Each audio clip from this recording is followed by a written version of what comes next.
Hi guys, and welcome back to my channel. Today I'm going to be making a cake. It's a little special video because this cake is something I made for my husband on his birthday. That was last week, and he's obsessed with chocolate chip cookies and Cyberpunk 2077, and I really wanted to make him something which has both of these elements. So I decided to make him a cake which had cookies on the inside, and outside it was all Cyberpunk 2077. So I wanted it to have a whole layer of cookies, so I decided to bake cookies just like my cake. So what I did was I had already made the dough for the cookies a couple of days ahead, and I did double up the salt on this batch. It is the same recipe as my brown butter cookies. I'm gonna link it for you. And after I smooth it out in the cake pan, I like to take it out. This makes it easier for it to be released afterwards, and it's just a safety buffer and a precaution that it doesn't stick to the pan itself and ruin the cookie. And now I'm gonna bake them at about 380 Fahrenheit for 20 to 25 minutes until they're brown. And if you put a toothpick inside them, it should come with moist, dense crumbs. That's when they're done.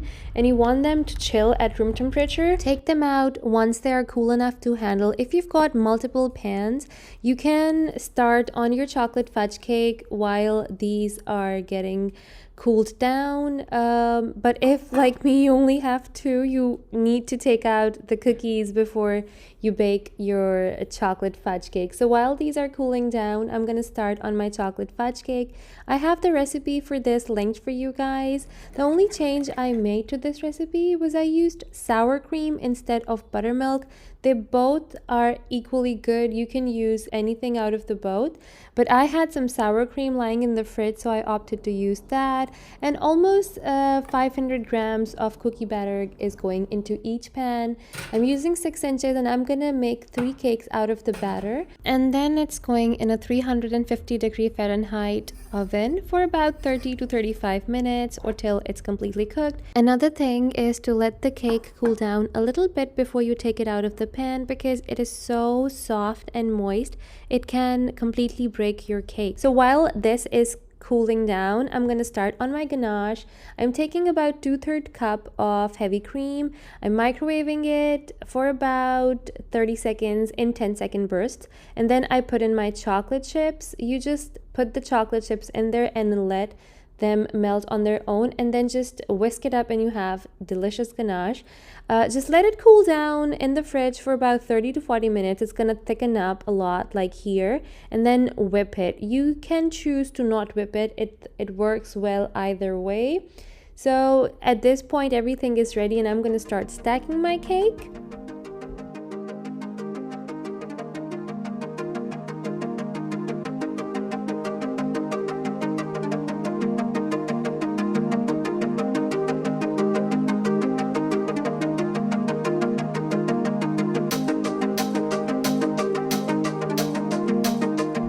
Now, because this is a really tall cake, it's about 7 inches tall, it needs a lot of support. So I'm using bubble tea straws. I'm gonna add 4 of them in my cake so that it has all the stability that it needs and it does not topple over. And then I covered the entire cake in ganache, and I'm gonna smooth it. Make sure that it's really smooth, because if it's not, any imperfection is gonna show from the fondant underneath. And if at any point your ganache seemed to be really hard to work, just put it in the microwave for 5 seconds and it should be easy. So the next day, day number 2, I started on the decoration, which started by covering my cake in fondant.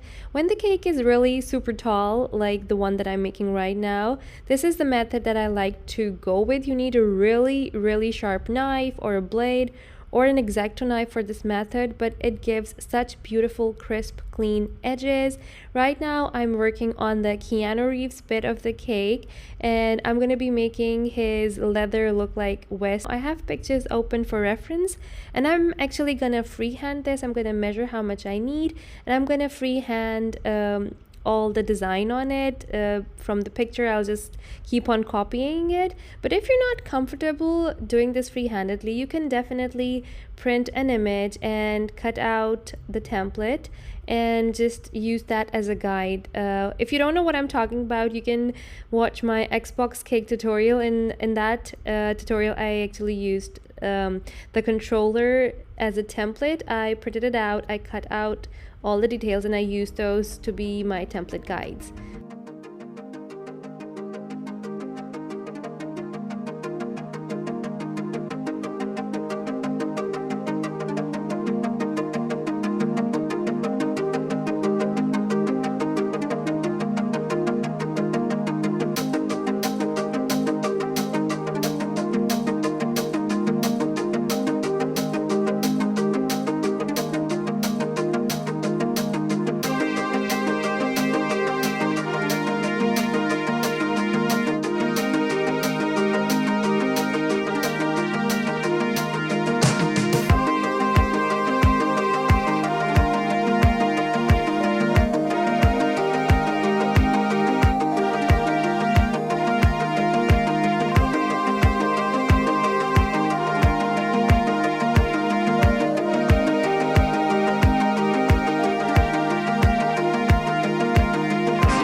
And once that was done, I attached it to my cake using a little bit of water here and there to help it stick to my cake. And the next thing that I'm going to be making are these chain, I think they're called dog tags, correct me if I'm wrong.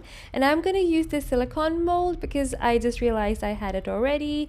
And if you don't have this, you can simply make a small snake, a thin long snake, and you can use a toothpick or a knife or anything to make indents on it. I'm going to show you further in the video how you can do that. And to make the tags, I'm just taking a circle cutter and my knife, and I'm just gonna make it a little bit rough and dingy because that's how it looks in the game. And later on I'm gonna paint them with silver luster dust. I'm also gonna use a toothpick to add my husband's name and his birth date on top of it.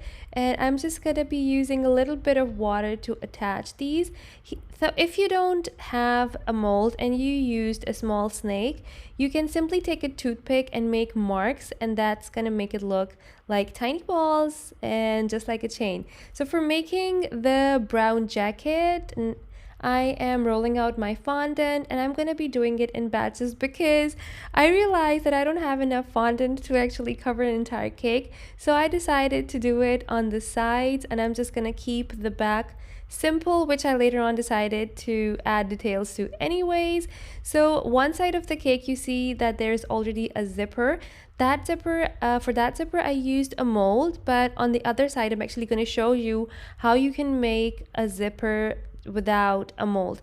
And this is the little flap that is hanging out of the jacket in the game. So I was just copying whatever I saw on the internet. And I'm using cocoa powder here to add a little bit of dimension and some shading on top of it. I'm going to be using a lot of cocoa powder to add shading later on, you'll see that. So this is how you can make a zipper. Just take a toothpick. I'm using a tool, but if you don't have this, your toothpick is going to work just as well. So next is my favorite part of this entire cake. So for making the collar, I measured out how much I needed in length, and then I rolled out a really thick piece of fondant. And I did the same thing with dark blue fondant, except for I rolled it out extremely thin, and I cut it about half or quarter an inch smaller than the brown piece. And then I just added details using a knife and a tool. And then because I was extremely obsessed with making it look as if it was lighting up, I just went in with it. I used some white pearl dust all over it. I used some edible blue color to add a gradient all over it.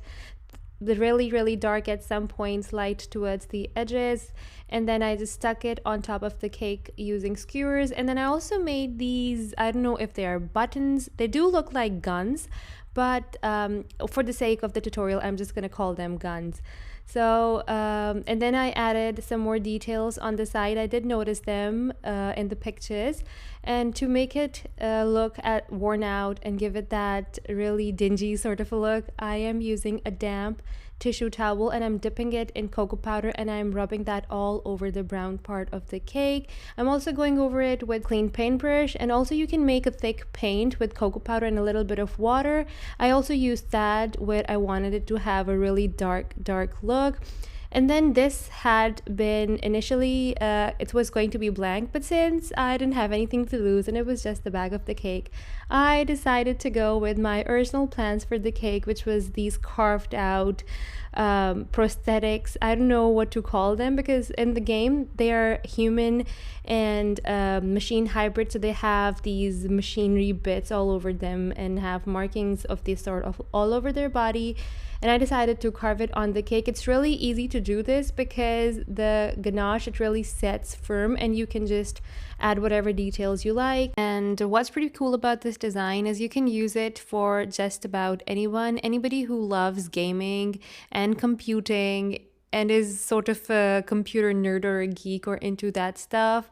This design is actually gonna look really pretty for them. You can just do it all over the cake. That was my initial plan, actually, to do this all over the cake because nobody in my house really likes fondant. And I am so glad that I really did try it at the empty piece, and running out of fondant actually turned out to be a happy moment for me because it looked so amazing and it gave you guys another option to do it. If you don't want to use fondant at all, just use black ganache all over the cake and pipe this out and it would look amazing. And last but not the least, the edible aviators that I made with sugar. I really wanted to make sure that they would fit on top of my cake because that would be completely devastating of doing all that work and not having them fit. So I drew a circumference of the cake and then I measured the width and the length for my glasses.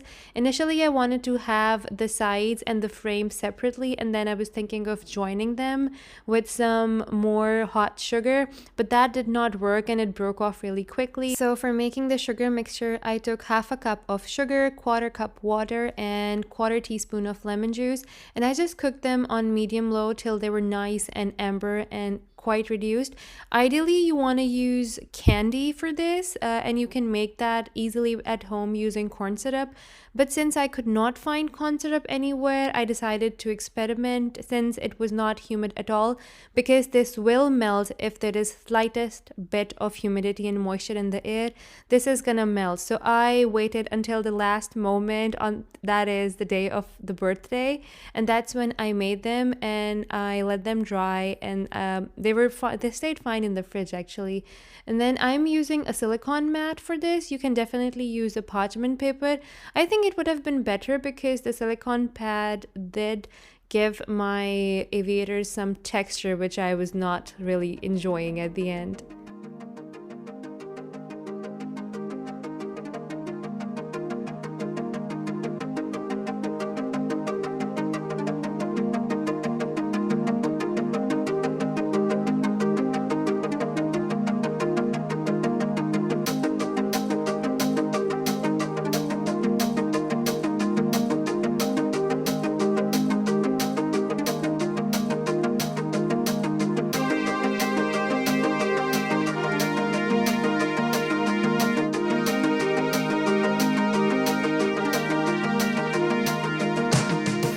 So to add some final touches, I'm gonna add this craft paper. I cut out a circle to add it to my cake, and I also made this. I just got an image of Google and the font, and here are the glasses that are resting. Ideally, I would do it with fondant, but since I didn't have any, I just went with some craft paper that I had at home. But I would never do this in general because all the butter and oil can easily seep into the craft paper. So this is the final assembled look of the cake. I was so happy at how it turned out. I absolutely loved it. My husband loved it even more, so much so that he did not want to cut this cake for quite a while. And then finally he gave in because I told him the goodness that was inside the cake, which were the cookies and the chocolate cake. So I hope you guys enjoyed this tutorial. Do share it with your friends and do give it a big thumbs up if you did like it. Remember me in your prayers. Until next time, the Homemaker Baker over and out.